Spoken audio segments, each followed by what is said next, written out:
era fake e outra era Range Rover original, mas você não conseguia dizer qual era qual. Aí tinha um que era o MacBook Air e o lado, o chinês, assim, do lado. Você não conseguia dizer qual era qual, faziam cópias perfeitas. Ô, professor, e você gosta de falar muito da China também, né? A China, ela, daqui para frente, ela pode ser a maior economia mundial. Eu vejo que tem uma guerra até das Big Tech, né? Você pega lá, eu vou te dar um exemplo aí de algumas Big Techs, que você pega Shopee, pega Alibaba, pega a Temu. A Temu aqui, eu não sei se você está sabendo, ela é o segundo marketplace mais baixado do Brasil. A Temu. Cara, a Temu, eu fui até estudar esse negócio da Temu, eu fiquei impressionado, porque tem uma brecha na legislação americana que você pode mandar até $800 pagando zero tarifa e zero imposto. Toda essa controvérsia que deu aqui no Brasil das blusinhas, de taxar as blusinhas, está acontecendo a mesma coisa lá nos Estados Unidos, porque a Temu chegou em venda de mais de $1 bilhão nos Estados Unidos, porque eles fazem um esquema de peer-to-peer, né? Que você, como se você estivesse comprando de alguém na China, e aí você paga zero imposto, zero tarifa. Porque tem uma brecha na legislação alfandegária americana que te permite comprar até $800 por uma compra direta de alguém, sem pagar qualquer imposto, qualquer taxa ou qualquer tarifa. Que, aliás, o Trump está combatendo isso. O Trump falou que vai fechar isso, porque a Temu cresceu em cima disso, né? Porque você compra um drone por $50, assim. Nossa. É um negócio, bizarro, né? Então os chineses, eles são muito espertos, né? Eles são muito ratos em relação a isso, né? Eles construíram esses marketplaces gigantescos, né? O Alibaba é outro exemplo, né?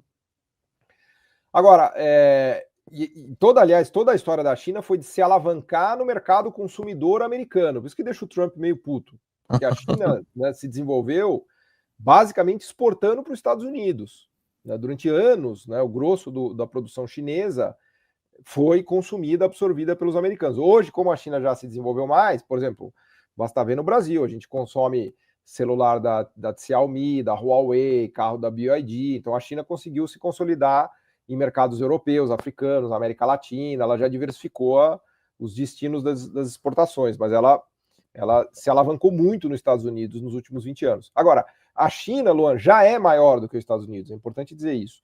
Quando a gente pega o PIB chinês e precifica não a dólares correntes, porque a moeda chinesa é muito desvalorizada. Quando você põe um câmbio mais equilibrado, ela já supera a economia americana. Caramba, já?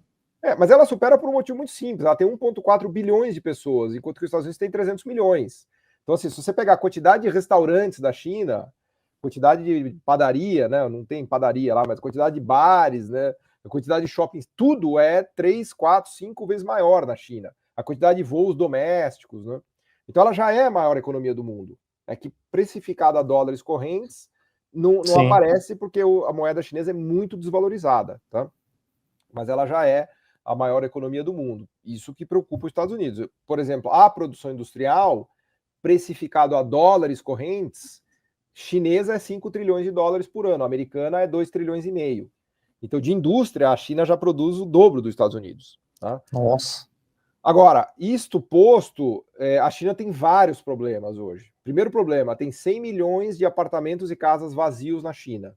Eles fizeram não chamaria exatamente uma bolha imobiliária, porque toda a parte de financiamento de crédito lá estatal é público, então não é que vai estourar como estourou a bolha americana em 2008. Mas o preço dos imóveis está caindo, faz 3 anos que não para de cair. E a construção imobiliária desacelerou muito, né? Então o setor imobiliário chinês tem problemas.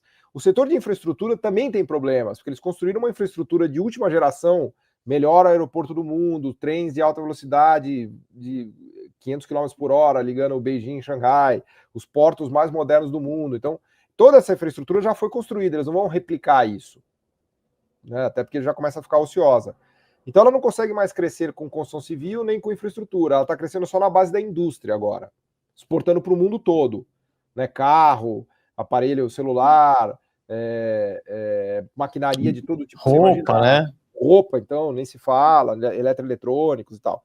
Só que eu brinco que ela tinha 3 motores, que era o motor imobiliário, o da infraestrutura e o industrial. 2 quebraram, agora ela está voando com um motor só, que é o motor industrial, que ainda é poderoso, mas nunca mais vão ver a China crescendo 10% ao ano, nada disso. Ela vai crescer 4%, 5%, se muito. é um crescimento bem menor, bem mais controlado, mas tá bom, é o suficiente aí para ajudar o Brasil, para a gente vender minério de ferro, para a gente vender soja, e é isso que a gente tem. Então não é mais aquela China exuberante do passado, né? E a China, ela ameaça, tipo, os Estados Unidos em questão das Big Tech, tem até o caso da DeepSeek, né, que falou que conseguiria fazer o mesmo trabalho da NVIDIA ali com bem pouquinho dinheiro. Eles falaram até 6 milhões, né, montaram uma startup com 6 milhões. Esse é um tema legal que você pergunta. Eu acho que sim, a China é uma grande ameaça para os Estados Unidos. Não é o DeepSeek, é o ecossistema de inteligência artificial que está desenvolvido na China. Hoje, no mundo, existe de verdade 2 grandes ecossistemas de inteligência artificial. Um que está nos Estados Unidos e outro que está na China. Esses são as duas mecas da inteligência artificial. A China conseguiu produzir a sua meca da inteligência artificial. Se você olhar, por exemplo, a quantidade de cientistas e PhDs focados em inteligência artificial hoje na China chega ao mesmo número dos Estados Unidos. Tem a mesma quantidade de cientistas, engenheiros e PhDs trabalhando com inteligência artificial na China do que nos Estados Unidos. Então, assim, os sistemas estão pau a pau de inteligência artificial. Tá? Então, é uma briga, assim, difícil dizer quem vai ser o vencedor, mas certamente os dois, né, quando você fala de inteligência artificial no mundo, é China e Estados Unidos. Depois o Brasil está bem até, viu, Luan? Num ranking de 10 países, o ecossistema brasileiro está entre os 10 mais importantes do mundo. Tá? Caramba, Inglaterra, Brasil, Irlanda, Espanha, Índia, né? Tem um mapeamento disso. O Brasil está bem, não está mal não. Mas China e Estados Unidos são outro patamar. Então, o DeepSeek é apenas uma pequena amostra do que o ecossistema chinês é capaz de fazer. Porque, veja, o DeepSeek é uma empresa privada chinesa de um cientista chinês. É isso. Aliás, a história do DeepSeek é curiosa, porque tem tudo a ver com o nosso papo aqui do TubaCast. O chinês que fez o DeepSeek, ele era trader quant e ele desenvolveu algoritmos de inteligência artificial para ganhar dinheiro nos fundos quant dele. Ele virou bilionário, fez uma fortuna na China com trading quant. Ele desenvolveu toda a tecnologia dele para fazer trading quantitativo, com algoritmos de inteligência artificial. Depois, se você pesquisar a história dele, você vai ver. E aí, não satisfeito com isso, ele quis competir com o ChatGPT. Então, ele pegou esse know-how de algoritmos do time dele, que é um time de top-notch, assim, de caras geniais, e botou esse time para desenvolver o DeepSeek. Então, a mesma turma que veio do Trading Quant que desenvolveu o DeepSeek. Mas, de novo, isso é apenas a ponta do iceberg. A gente vai ver nos próximos anos centenas de empresas de IA aparecendo na China para competir com as IAs americanas, assim como a gente tem o IA do Grok, aí, do Twitter, do Elon Musk, né? Do X, né? Do X, tem a do Gemini, do Google, enfim, a gente vai ver um monte na China surgindo também. Então o ecossistema deles está muito avançado, eles investiram muito em engenharia, eles têm um calcanhar de Aquiles que é a parte de hardware, de placas, de GPUs, porque os americanos, né, a turma brinca que os Estados Unidos é liberal, longe disso, né? Os Estados Unidos, eu falo que eles fazem vandalismo comercial. Né? O que é o vandalismo comercial? Não só eles não são liberais, como eles batem no cara que quer vender para a China. Então eles proíbem os holandeses de vender para a China, eles proíbem os coreanos de vender para a China, eles proíbem os taiwaneses de vender para a China. Né, isso começou, inclusive, no Trump 1. Quando ele colocou essas sanções contra os chineses, ele retardou um pouco o desenvolvimento dos sistemas e dos softwares chineses, porque faltavam os componentes básicos, né, os GPUs e tudo mais. Tanto é que o DeepSeek ele usa um GPU mais antigo da NVIDIA. Não é o GPU de top-notch, é o GPU das gerações mais antigas. O cara fez o famoso tirar leite de pedra.